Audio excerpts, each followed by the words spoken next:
नमस्कार जय हिंद साथियों। इतिहास गवाह है कि भारत ने अभी तक जितनी भी जंग लड़ी है उन सभी जंगों में उसने विजय प्राप्त की है। चाहे 1971 का युद्ध हो, 1965 का हो, 1947 का हो या 1999 का हो। लेकिन एक हमारे इतिहास में हमारे माथे पर कहीं ना कहीं कालिक है 1962 के युद्ध को लेकर के। आप सभी को पता है कि 1962 का युद्ध भारत चाइना के बीच में होता है और इस युद्ध में हमें कहीं ना कहीं मौत खानी पड़ती है, चीन से हमें हारना पड़ता है। तो हम इस पर आज विस्तार से आपको बताएंगे कि क्या वजह थी भारत चाइना युद्ध को लेकर के और भारतीय सेना आखिर क्यों इस युद्ध में हारी, क्या कारण थे बॉर्डर डिस्प्यूट को लेकर के, विस्तार से आपको बताएंगे। आप अंत तक बने रहना। अगर जो भी नए साथी हैं वो इस चैनल को सब्सक्राइब जरूर करें, क्योंकि हम डेली आपके लिए नए नए मुद्दों पर बढ़िया बढ़िया वीडियो आपके लिए लेके आ रहे हैं। तो अगर हम आपको बताएं भारत चाइना युद्ध को लेकर के, तो इस युद्ध 1962 में ये युद्ध हुआ और इस युद्ध में भारतीय सेना को कहीं ना कहीं हार का सामना करना पड़ा। तो क्या वजह रही उस समय, तो उस पर अगर हम बात करें तो थोड़ा सा मैं आपको उस समय के तत्कालीन दोनों देशों के जो राष्ट्रीय अध्यक्ष थे उनके बारे में बताता हूं। उस समय भारत के जो प्रधानमंत्री हुआ करते थे वो जवाहरलाल नेहरू थे। 1962 की ये बात थी। उस समय रक्षा मंत्री जो थे वो कृष्ण मेनन थे। वीपी कृष्ण मेनन जो है भारत के रक्षा मंत्री थे। और जो आपके चीन के जो हेड था उसका नाम था माओ से तुंग, है ना। ये जो दिख रहा है आपको माओ से तुंग। तो ये उस समय तत्कालीन जो है दोनों राष्ट्रों के राष्ट्राध्यक्ष के बारे में थोड़ा सा परिचय था। अब मैं आपको बता दूं कि इस युद्ध में आखिर भारतीय सेना को हार का सामना क्यों करना पड़ा और हमारी क्या क्या कमियां रही, युद्ध हारने की क्या क्या कमियां रही, उस पर बात करेंगे। उसके बाद फिर हम आपको थोड़ा सा इसकी पृष्ठभूमि पे बताएंगे। तो अगर हम बात करें इस युद्ध में, तो भारतीय सेना, देखो अगर हम आपको बताएं कि भारतीय सेना अपनी मातृभूमि के लिए एक एक फौजी जो है जान लगा देगा, जी जान लगा देगा अपनी मातृभूमि के लिए। ये हमारे हर एक फौजी की जो है कहीं ना कहीं एक उसका हौसला बुलंद होता है।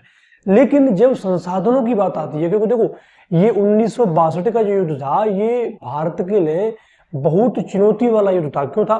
क्योंकि एक तो देश आजाद हुआ था, हमारे पास संसाधनों की बहुत ज्यादा कमी थी। अब आप ये मान के चलिए कि जब सेना चाइना से युद्ध कर रही थी, हालांकि चीन भी उस समय 1949 में ही आजाद हुआ था, दोनों देश साथ साथ आजाद हुए, लेकिन चीन की जो आर्मी थी वो थोड़ी सी स्ट्रांग थी भारत की अपेक्षा। अगर भारतीय सेना की बात करें तो हम आपको बता रहे हैं कि जब भारतीय सेना ने युद्ध लड़ा चीन के फ्रंट पर, तो आपको बता नहीं सकते कि ऐसी मूलभूत चीजों को लेकर के भारतीय सेना ने बहुत कहीं ना कहीं कमजोर रही। बहुत सारी मूलभूत चीजें, जैसे यहाँ अगर हम बात करें तो भारतीय सेना के पास बूट नहीं थे। सोचो तुम, एक फौजी जो है युद्ध लड़ेगा और फौजी के पास बूट नहीं है, बूट अच्छे जूते नहीं थे, जूतों की कमी हो गई। जूतों के साथ साथ हम बात करें तो बढ़िया जो है, क्योंकि ये पूरा जो इलाका था वो ठंड वाला इलाका था, है ना, ठंड वाला इलाका था, तो ठंडे कपड़े नहीं थे हमारे पास। कपड़ों के साथ साथ टेंट लगाने की व्यवस्था नहीं थी। सोचो तुम, सेना का जवान है, टेंट लगाने की बात व्यवस्था नहीं है। टेंट के साथ साथ जो गोला बारूद है, यानी कि कासतूर बंदूक हम कह सकते हैं, इनकी कमी थी। अब सोचो तुम, एक फौजी जो है उसको हथियार ही नहीं होगा तो लड़ेगा कैसे।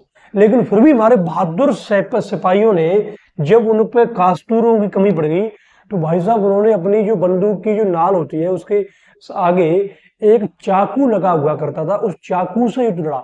उनको कहीं ना कहीं चीनियों को खरीदने का प्रयास किया, तो बहुत बहादुरी से लड़ी। सेना की बात करें, सेना की कोई भी कमी नहीं थी।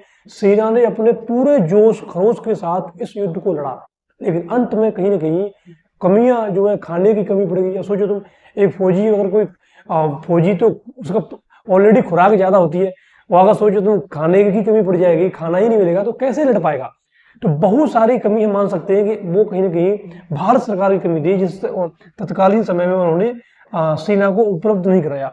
दूसरी अगर हम बात करें राजनीतिक क्षेत्र में जो निर्णय लेने वाले व्यक्ति थे, जैसे कि कृष्ण मेनन जो रक्षा मंत्री थे, और चाहे प्रधानमंत्री जवाहरलाल नेहरू हो, इनकी भी कुछ कमियां रही हैं। जैसे अगर भारत चीन के साथ जो युद्ध हुआ 1962 का, उस समय अगर नेवी को और वायुसेना को अनुमति दी जाती तो जो इतिहास का जो रुख था वो कुछ अलग ही होता, है ना।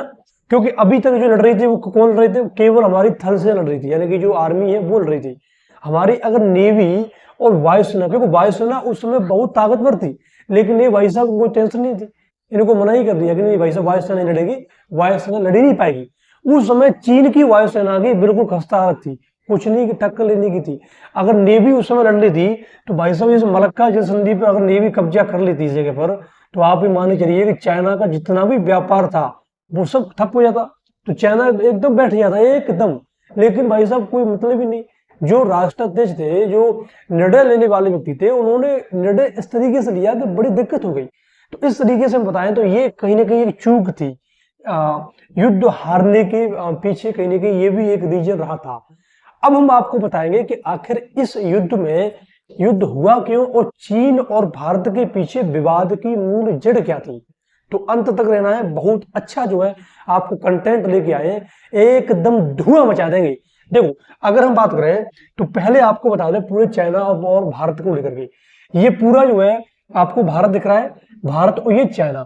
उस समय बेसिकली चीन की डायरेक्ट भारत से कोई सीमा नहीं थी, तिब्बत से थी। हाँ ऊपर में कह सकते हैं कि ऊपर जो लद्दाख वाला रीजन है वहां चीन और भारत की सीमा कहने की साझा करता, लेकिन बीच में तिब्बत पड़ता। ठीक है, ये आपको दिख रहा है, ये पूरा तिब्बत है ना, ये तिब्बत है, चीन यहाँ पर है, चीन कहाँ यहाँ पर है। ठीक है, तो तिब्बत से भारत की सीमा कहने की लगती थी। 1951 में ये तिब्बत जो है, तिब्बत पर चीन ने कर लिया कब्जा। तो सबसे पहले मैं आपको बता दूं कि भारतीय जो सीमा है वो कितने लगती है। तो देखो लगभग 4000 किलोमीटर की सीमा जो है चीन से जो है हम साझा करते हैं, लगभग 4000 किलोमीटर की। अगर इसमें हम थोड़ा सेक्टर वाइज बांट दें तो 3 सेक्टर में बांटेंगे, 3 सेक्टर में। एक तो हो गया उत्तरी सेक्टर, एक मध्य वाला सेक्टर और एक हो गया पूर्वी सेक्टर। उत्तरी सेक्टर में तुम्हारा अक्साई चीन वाला, लद्दाख से जो अक्साई चीन वाला क्षेत्र है वो लगता है ना, लद्दाख वाला रीजन। ठीक है, और मध्य वाले सेक्टर में आपका हिमाचल प्रदेश और उत्तराखंड ये लगते हैं। पूर्व में आपका सिक्किम और अरुणाचल प्रदेश, जिसे उस समय नेफा बोलते थे, अभी जो अरुणाचल प्रदेश है उसे 1972 से पहले नेफा कहते थे। क्या कहते थे? नेफा। ठीक है, तो इस तरीके से पश्चिमी, मध्य और पूर्वी सीमाएं जो लगती थी। जो विवाद की मूल जड़ थी वो क्या थी? जो विवाद की मूल जड़ थी वो आपकी जो अक्साई चीन वाला यानी लद्दाख वाला सीमा और आपका पूर्वी जो नेफा वाला भाग था, नेफा वाली जो सीमा थी उसको लेकर के विवाद था। होता क्या है कि इस दोनों रीजन पर जो कब्जा था वो ब्रिटेन का था, तो ब्रिटिश लोगों ने अपने हिसाब से ये बाउंड्री लाइन जो है तय की थी। जब दोनों देश आजाद हुए तो दोनों देशों की सरकारें कहीं ना कहीं इस दोनों क्षेत्रों पर चाह रही थी कि आप जो है मिलकर के एक अच्छा समाधान निकाला जाए। लेकिन चीन जो है कहीं ना कहीं इस पर अड़ंगा डाला था और चीन जो है अपने पैर खींच रहा था, उसने इस पर कोई भी बात नहीं की। वो लोग हम आराम से सुलझा लें, कोई बात ही नहीं है। अब थोड़ा सा मैं आपको इतिहास बता दूं कि इसको लेकर के कब कब सीमा जो बॉर्डर है चीन और भारत का वो कब कब सुलझाने का प्रयास किया है, क्योंकि लड़ाई तो उसी को लेकर थी ना। तो देखो अगर हम बात करें तो अक्साई चीन जो विवाद हल है, क्योंकि लड़ाई जो है 2 फ्रंटों पर हुई। भारत और चीन का जो युद्ध होता है वो 2 फ्रंटों में होता है, अक्साई चीन वाले क्षेत्र में और आपका अरुणाचल वाले यानी नेफा वाले क्षेत्र में। दोनों फ्रंटों से जो लड़ाई होती है, क्योंकि दोनों ही विवाद की जड़ थी। तो देखो जो पहला समाधान करने का प्रयास होता है वो 1846 में करती है ब्रिटिश भारत, क्योंकि उस समय ब्रिटिश सरकार थी यहाँ पर। 1846 में पहली बार जो है इस अक्साई चीन वाले रीजन में कहीं ना कहीं ब्रिटिश सरकार ये चाहती है कि सीमा जो हल है उसका कहीं ना कहीं समाधान हो। तो पहला प्रयास होता है 1846 में, और कुछ बिंदु पर सहमति भी होती है, लेकिन ये पूर्ण सहमति नहीं थी। उसके बाद 1865 में सीमा रेखा तय हो जाती है। ठीक है, 1865 में। उस समय मैं आपको बताऊं, ये जो चीन का एक प्रांत है सिंजियांग प्रांत, चीन का कौन सा प्रांत है? सिंजियांग प्रांत, अभी जो वर्तमान में। उस समय ये सिंजियांग जो प्रांत था वो चीन के हिस्से में नहीं था, चीन के हिस्से में सिंजियांग प्रांत नहीं था। उस समय सिंजियांग प्रांत दूसरे यानी कहीं ना कहीं हम कह सकते हैं लद्दाख, सॉरी हम कह सकते हैं जो आपका तिब्बत है उसका हिस्सा था। तो उस समय जब 1865 में सीमा रेखा तय की गई तो भाई साहब चीन का तो कोई मतलब ही नहीं है, क्योंकि हमें चीन से क्या मतलब, चीन का अक्साई जो सिंजियांग प्रांत चीन का तो है नहीं। लेकिन 1878 में सिंजियांग प्रांत पर कब्जा कर लेती है चीन। उस समय चीन में जो डायनेस्टी हुआ करती थी वो सिंजियांग प्रांत पर कब्जा कर लिया। तो जैसे सिंजियांग प्रांत पर कब्जा किया तो अक्साई जो चीन वाला रीजन है उसका कहीं ना कहीं बाउंड्री चीन से डायरेक्ट लगना शुरू हो गई। अब विवाद यहीं से स्टार्ट होता है। जब 1878 में सिंजियांग प्रांत पर कब्जा हो गया और 1951 पर तिब्बत पर कब्जा कर लिया। एक तिब्बत पर सिंजियांग में पहले ऑलरेडी हो चुका है। तो अब चीन की सीमा डायरेक्ट जो है कहीं ना कहीं भारत से टकराना स्टार्ट हो गई। अब जब टकराना स्टार्ट हो गई तो सीधी सी बात, अब जो लड़ाई की जड़ें कहीं ना कहीं यहीं से शुरू होती है। ठीक है, एक और मसला होता है, ये तो हो गया आपका लद्दाख वाला रीजन। अगर हम तवांग वाले रीजन की बात करें, नेपा की, तो नेपा में एक जगह है तवांग, एक जिला है, अभी वर्तमान में अरुणाचल प्रदेश का एक जिला है तवांग। ठीक है, उस समय नेपा था तो नेपा में ही तवांग था। तो अगर हम बात करें इस सीमा पूर्वी जो सीमा बॉर्डर है उसको हल करने के लिए एक समझौता होता है, शिमला समझौता 1914 में। उस समय ब्रिटिश सरकार ही थी भारत में। किन किन के बीच में होता है? तिब्बत के बीच में होता है, चीन के बीच में और भारत के बीच में। तिब्बत आपको होता है पूरा तिब्बत था। ठीक है, तिब्बत के प्रतिनिधि इसमें शामिल होते हैं, चीन के प्रतिनिधि भी शामिल होते हैं और भारत के बीच में, यानी भारत में ब्रिटिश सरकार जो है प्रतिनिधित्व करती है भारत का। ठीक है, ये समझौते में ये कहा गया कि जो तवांग वाला रीजन है, इसमें स्पष्ट कहा गया कि जो तवांग नेपा वाला रीजन है और नेपा तवांग के जो दक्षिण वाला पूरा रीजन है वो भारत के हिस्से में आएगा, है ना। तो जब ये बात हुई तो चीन के जो प्रतिनिधि थे वो बीच बैठक से ही भाग गए, जैसे कहते हैं किसियानी बिल्ली भाग गए, बीच बैठक से भाग गए। तो फिर ये समझौता बेसिकली तिब्बत और भारत के बीच में होता है, यानी तिब्बत और ब्रिटिश सरकार के बीच में हो जाता है। ठीक है, अब तिब्बत का मसला सुन लो तुम। ये चीन है ना, ये चीन कहता है कि ये तिब्बत किसी जमाने में चीनी डायनेस्टी का हिस्सा हुआ करता था, चीन का साम्राज्य हुआ करता था। जैसे अभी भारत अफगानिस्तान पर कब्जा कर ले, म्यांमार पर कब्जा कर ले, उधर नेपाल पर कब्जा कर ले और बोल दे कि भाई साहब हमारे चंद्रगुप्त मौर्य के जमाने में भारत यहां तक था, तो सच्चाई तो सही है, बात तो सही है, लेकिन वर्तमान की परिस्थिति तो अलग है ना भाई साहब, है ना। जैसे हम बोल दे हम एकदम सीमा रीगा खींच देगा, हमारी सीमा है रूस तक लगती थी कनिष्क के समय और जो है चंद्रगुप्त मौर्य के समय में, तो हमारा वहां तक हो गया।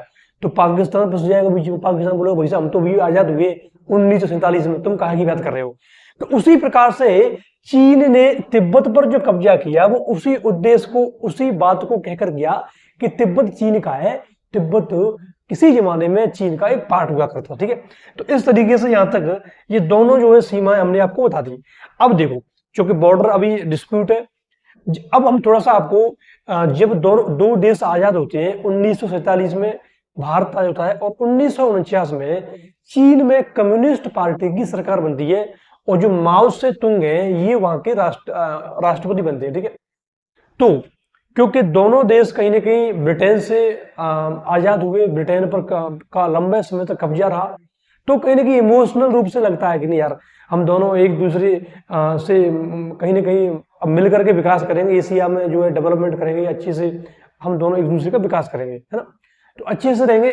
इसी बात को ध्यान रखते हुए जो पंडित जवाहरलाल नेहरू थे उनका रुख बहुत ही सकारात्मक था, क्योंकि तो उनकी उम्र भी थोड़ी सी हो चुकी थी, तो शांति की बात ज्यादा करते और लड़ाई झगड़े कम करो, शांति, है ना, इस तरीके की कहीं ना कहीं उनकी एक आइडियोलॉजी थी। उस समय के हिसाब से मानते हैं कि ठीक है भी, क्योंकि भारत आजाद हुआ और लड़ाई झगड़ा में तो कुछ रखा नहीं था, है ना। लेकिन जवाहरलाल नेहरू चीन के मकसद को नहीं समझ पाए, चीन की जो काली करतूत है उसके माइंड में क्या चल रहा था इसको वो नहीं भाप पाते, है ना।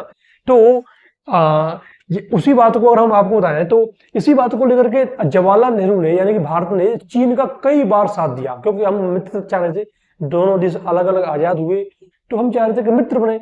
इसी को लेकर के भारत ने चीन का कई बार साथ दिया।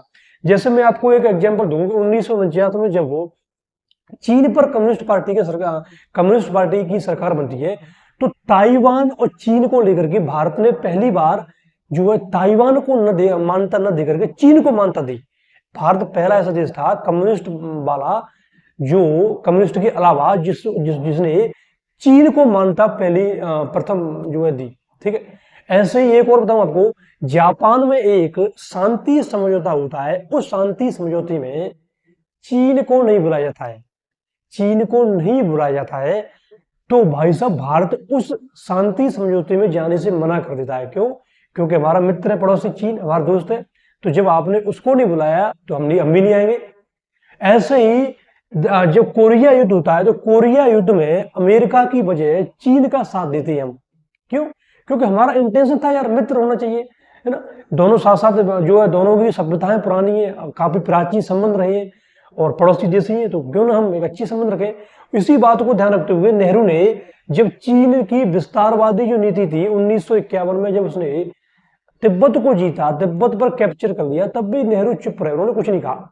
वो उन्होंने इग्नोर कर दिया, कोई सुन नहीं, चलो कोई ना, है ना, अपना कभी बिगड़े, अभी थोड़ा सा सही है तो कहा है मैटर, उनका आंतरिक मैटर, हम क्यों उसमें दखल दें, नहीं कहा हमने कुछ कहा। क्यों? क्योंकि हम संबंध जो है कहीं ना कहीं सुधारने पर ही जोर दे रहे थे।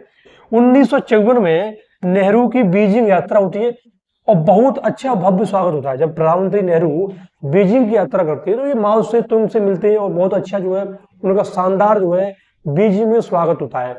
और यहीं से हिंदी चीनी भाई भाई का नारा लगता है ना, हिंदी चीनी भाई भाई, तो अच्छे से जो हम रहेंगे और कोई दिक्कत नहीं होगा। और पंचशील समझौता यहीं से आता है। पंचशील जो सिद्धांत पर एग्रीमेंट होता है, हस्ताक्षर होता है।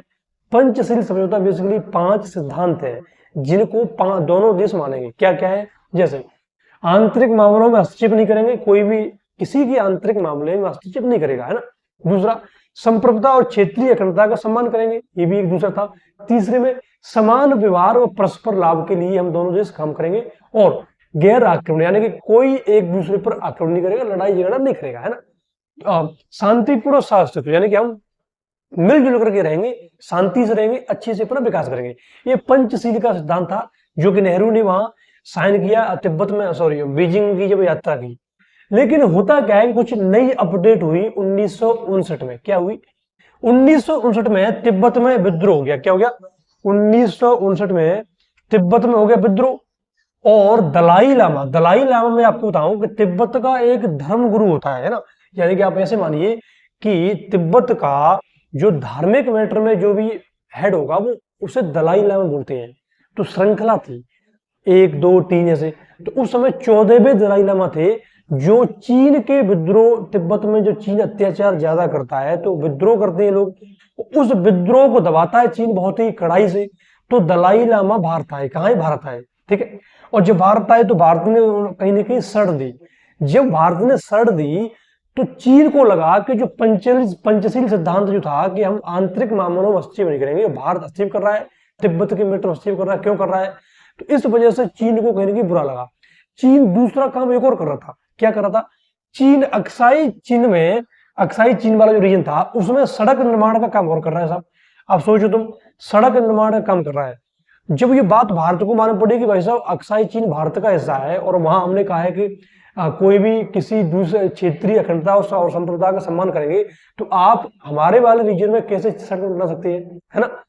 और साथ में क्या हुआ कि चीन ने अपने जितने भी सैनिक थे वो तवांग वाला रीजन, यानी कि जो तवांग वाला रीजन था ना, इस तवांग वाले रीजन पर कहीं ना कहीं डिप्लॉय कर दिए, है ना। अगर हम आपको बताएं, इस तवांग वाले रीजन पर डिप्लॉय कर दिए और यहाँ सड़क का निर्माण कर रहा है इस जगह पे, ठीक है। तो जब ये चीज भारत को मालूम पड़ी तो भारत ने, प्रधानमंत्री नेहरू ने एक पॉलिसी स्टार्ट की जिसका नाम था 1961 में फॉरवर्ड पॉलिसी। इस पॉलिसी का उद्देश्य क्या था? इस पॉलिसी का उद्देश्य था कि जो चीन के जो हरकतें हैं हम भी अपनी सेना की पेट्रोलिंग करेंगे और चीन की जो चौकी हमारे तवांग और लद्दाख वाले रीजन में आ चुकी हैं उनको खदेड़ा जाएगा, उनको यहां से निकाला जाएगा, भगाया जाएगा।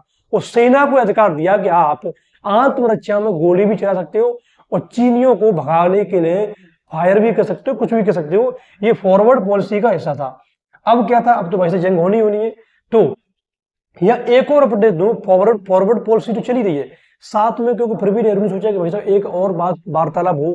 तो इसी वार्तालाप को ध्यान रखते हुए नेहरू जी ने 1962 में, अक्टूबर 1962 में साउ उनलाई जी दिख रहा है ना, ये भर्रे टाइप के, है ना, ये हम कहते हैं कि तो कैसे शकल के बड़े बदमाश होते हैं ना, ये सुनते तो किसी की नहीं है, इनके मन में क्या चल रहा है भाई साहब किसी को कुछ नहीं पता, है ना, बहुत ही शातिर होते हैं। तो इस साउ उनलाई को बुलाया भारत में और दिल्ली में जो एक वार्ता होती है अक्टूबर 1962 में नेहरू से बात की। अब सोचो तुम, यानी कि यह हमसे वार्तालाप कर रहा है, दिल्ली में बैठ कर खातिरदारी हो रही है इसकी, बहुत अच्छी तरीके से वार्तालाप कर रहा है कि नहीं हम आपके साथ हैं, आप जैसा कहेंगे वैसा होगा, और ये कोई मुद्दा ही नहीं है, ठीक है। और साथ में यहाँ ये वार्तालाप कर रहा है चीन का प्रधानमंत्री, और हमारी जो बॉर्डर एरिया है वहां पर सैनिक जमा हो रहे हैं, यानी कि सैनिक आ रहे हैं साहब। 1962 में सैनिक आ रहे हैं और यहाँ वार्तालाप कर रहा है। और साथ में 1959 मैंने आपको बताया ना कि अक्साई चीन और जो है आपका तवांग यानी कि नेपा वाला रीजन, ये दोनों ही विवादित क्षेत्र थे। तो भारत खूब प्रयास कर रहा था, भारत जो है 1950 तक कह रहा था कि भाई साहब सुलझा लो, मुद्दों को सुलझा लो, लेकिन वो बोले करे कोई दिक्कत नहीं है, ऐसी कोई खास दिक्कत नहीं है, आप सुलझा लेंगे। 1959 में जब चीन अपना मैप जारी करता है तो मैप में पट्टा पूरा जो रीजन है ये पूरा अक्साई चीन वाला और ये नेपा वाला अपने मैप में दिखा दिया उसने, अपने मैप में दिखा दिया। नेहरू जी बोले अच्छा बात है, अपने मैप में तूने, मतलब तेरी घर की सरकार है ना, कल को तू बोलेगा कि पूरा पूर्वोत्तर हमारा है, अभी भी तो कहता है कि अरुणाचल प्रदेश हमारा है, आके दिखा तू, अरुणाचल प्रदेश लेके तो दिखाना तू। अब तो तेरी जो है खाल टाले धुआं मचा देंगे तेरा। 1962 वाला भारत नहीं है तो, है ना। तो अब तो तू दिखा लेके, है ना। उस समय तो हमारे हालत थोड़े अलग थे, अब तो तेरा जो है तो कूट कूट के भर देंगे तुझे, समझता क्या अपने आपको, है ना। अब क्या होता है कि 1962 में जब सैनिक जमा हो गए तो फिर तो भारत सरकार ने ऑर्डर कर ही दिया और उधर चीन ने भी घोषणा कर दी। 20 अक्टूबर 1962 को चीनी आर्मी ने हमला कर दिया और भारतीय आर्मी ने भी जो है प्रतिक्रिया स्वरूप बहुत जवाबी कार्रवाई की।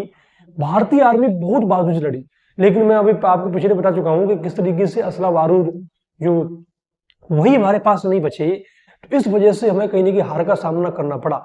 ये हमारे लिए बहुत ही शर्मनाक बात थी कि 1962 में हम हार गए, लेकिन कोई ना, हम अपनी हार से सीखते हैं। अब भारत सरकार काफी प्रयास कर रही है। अब तो देखो सैनिक, अब तो पूरा जो चीन वाला बॉर्डर है वहां पर बॉर्डर जो सिक्योरिटी फोर्स है बीएसएफ, और उस समय जो एक संस्था गठन किया है वो पूरे बॉर्डर वाले रीजन पर सड़कें बिछा रही है, इंफ्रास्ट्रक्चर। अब तो कोई दिक्कत ही नहीं है, अब तो भाई साहब हम धुआं मचा देंगे चीन का। पहले वाला भारत अलग था, अब भारत अलग है ना। तो उस तरीके से युद्ध चलता रहा। और तो तत्कालीन प्रधानमंत्री जवाहरलाल नेहरू ने उस समय ये राष्ट्रपति जॉन कैनेडी थे अमेरिका के, तो इनको पत्र लिखा और कहा कि भाई साहब ऐसे ऐसे चीन ने हम पर कब्जा आक्रमण किया, आप कुछ कीजिए। तो इन्होंने कहा ठीक है। तो इन्होंने बंगाल की खाड़ी पर 7वां बेड़ा भेजने की जो है प्रयास किया, आदेश दिया कि 7वां बेड़ा आप बंगाल की खाड़ी में जाइए और भारत की हेल्प कीजिए। लेकिन तब तक नवंबर आ गया और नवंबर में क्योंकि ठंड बढ़ जाती है तो अचानक चीनी सेना ने, चीन की सरकार ने युद्ध विराम की घोषणा कर दी। अब पता नहीं क्यों कि डर गए या उनका और कोई मकसद था, और तवांग वाले रीजन पर जो कैप्चर किया था उससे पीछे लौट गए। तो वर्तमान में जो पोजीशन है वो पहले वाली पर ही पहुंच गए, 1962 के युद्ध से पूर्व वाली में, है ना। लेकिन अभी भी हरकतें करता है ना। अक्साई चीन तो अभी भी कब्जा किए हुए। तो अब तो हमारा उद्देश्य है तो पीओ के लिए ना अक्साई चीन लेना है ना, उसके बाद ही जो है हम दम लेंगे। तो आई होप आपको ये पूरा मसला समझ में आया होगा। अगर अच्छा लगा हो तो आप चैनल को सब्सक्राइब कर सकते हैं, जिससे कि आपको आने वाले जितनी वीडियो उसकी नोटिफिकेशन मिलती रहे, है ना। और हम डेली आपको नए नए विषयों पर अच्छे कंटेंट इंफॉर्मेटिव वीडियो आपको डेली बना रहे हैं, ठीक है। तो मिलते हैं अगली वीडियो में, तब तक के लिए नमस्कार, जय हिंद, जय भारत।